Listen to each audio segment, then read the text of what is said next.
സ്വന്തം മക്ക ആലിമീങ്ങായില്ലെങ്കിലും ನಾನು ചോറ് കൊടുത്തിട്ട് ബലിയാക്കിയ മുത്തല്ലിമു അവനൊരു ആലിമായിട്ട് നാലാലക ദീന് ചൊന്നു കൊടുക്കുമ്പോ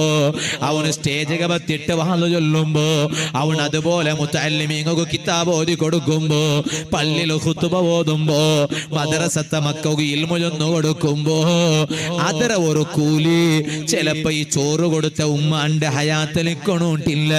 ആ ഉമ്മ മറിച്ചിട്ട് കബറിലിക്കു പക്ഷേ ആ കബറിലുള്ള ഉമ്മവും ബാപ്പവും അതൊരു കൂലി കിട്ടി പോയിട്ട് ഒരു റായത്തിൽ ദർശിക്കിടത് വലിയ ബറക്കത്തല്ലേ ആ റായത്തെ പള്ളിയുടെ മുട്ട കബറുസ്ഥാനിന്നെങ്കിൽ ആ കബറുസ്ഥാനിലുള്ള കബറുകൾ കിടന്നിട്ടുള്ളങ്ങള് ദോഷങ്ങ പോലും അല്ലാഹു തആല ഈ മുതല്ലിമീങ്ങളെ ഓത്തിട ബറക്കത്തുകൊണ്ട് അല്ല പുറത്തു കൊടുക്കില്ലേ ഈ മുതല്ലിമീങ്ങ നടന്നു പോയതര ബറക്കത്തുകൊണ്ട് അല്ലാഹു തആല പുറത്തു കൊടുക്കും